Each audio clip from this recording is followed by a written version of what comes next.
নমস্কার বন্ধুরা, আমি মৌসুমি চলে এলাম আমার একটি নতুন ব্লগ নিয়ে। এই যে রাতে ডিনার বসাতে চলে এসেছি, ভাবলাম একটু আপনার সাথে গল্প করে নিই।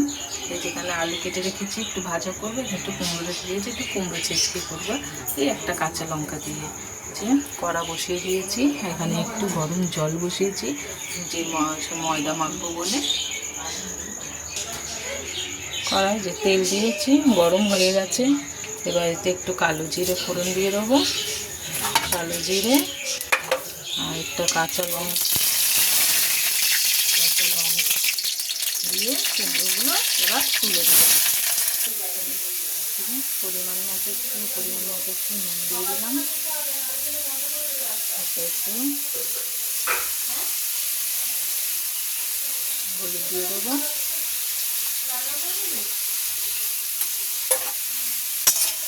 একটু নাড়াচাড়া করে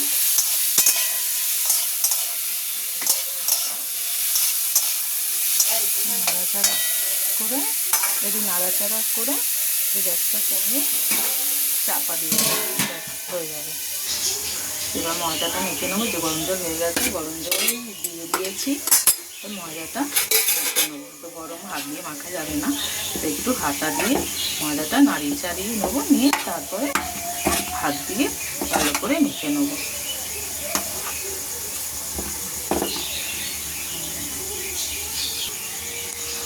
যে কারণে করছি ভিডিওটা, আপনার সাথে গল্প করবো বলে, তার ময়দাটা মাখতে মাখতে আপনার সাথে একটু গল্প করে নিই।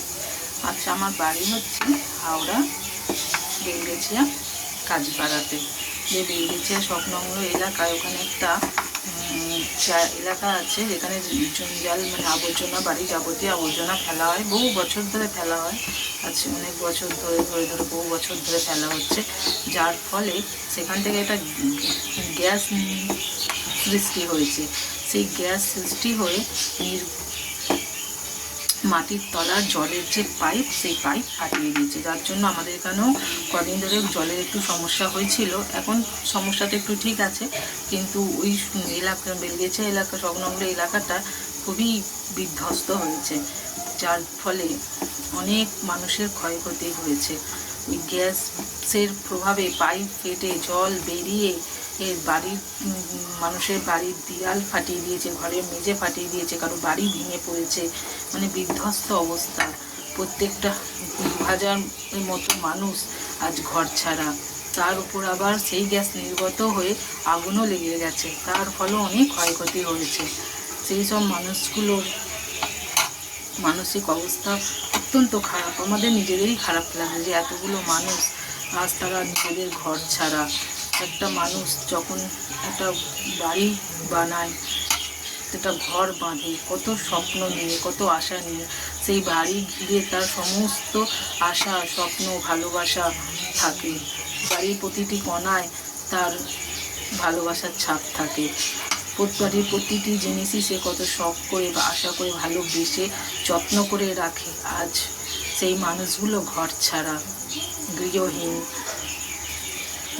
বেলগেছিয়া এলাকায় বা কদমতলা হাওড়া এলাকা অনেকেই জানেন, বেলগেছিয়া এলাকায় একটা ছাত্রদল মাঠ আছে, সেই মাঠে তাঁবু খাটিয়ে সেই মানুষগুলোর থাকার ব্যবস্থা করা হয়েছে। আর হিন্দু স্কুল আছে, সেই স্কুলে কিছু মানুষ আছে। আজকে সেই মানুষগুলো কিছু মূল্যবান জিনিস ছাড়া তাদের আর কিছুই নিতে পারেনি। শুধু কয়েকটা মূল্যবান জিনিস নিয়ে তাদেরকে ঘর ছাড়তে হয়েছে। তাদের কী যে কষ্ট, ভাবলেও খারাপ লাগছে, খুবই খারাপ লাগছে। কিন্তু বিপদের আশঙ্কা তো রয়েছে। এইভাবে বাড়ি ধস নামলে, ফাটল ধরলে মানুষের জীবনের থেকে তার ঘর বাড়ি জিনিসপত্র তো আগে নয়, তাই তাদেরকে দূরে রাখা হয়েছে। তো চলুন বন্ধুরা, আপনাদের সাথে গল্প করতে করতে ময়দাটাও মাখা হয়ে গেছে, কুমড়োটা হয়ে গেছে, এবার নামিয়ে নেবো। কড়াইতে আলু ভাজা তুলে দিয়েছি, একটা লঙ্কা ফোড়ন দিয়ে নুন হলুদ দিয়ে একটুখানি নেড়ে চেড়ে এটা চাপা দিয়ে দেবো, তাহলে তাড়াতাড়ি হয়ে যাবে। এই চাপা দিয়ে দিলে তাড়াতাড়ি হয়ে যাবে।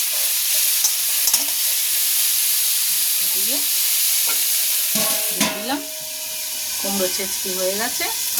এবার ময়দাটা বেলে নেবো, লেচি কেটে বেলে নেবো। যে আলু ভাজা ভাজা হয়ে গেছে, ছড়িয়ে দেবো। এখানে রুটি বেলা হয়ে গেছে, এবার রুটিগুলো সেঁকে নেব।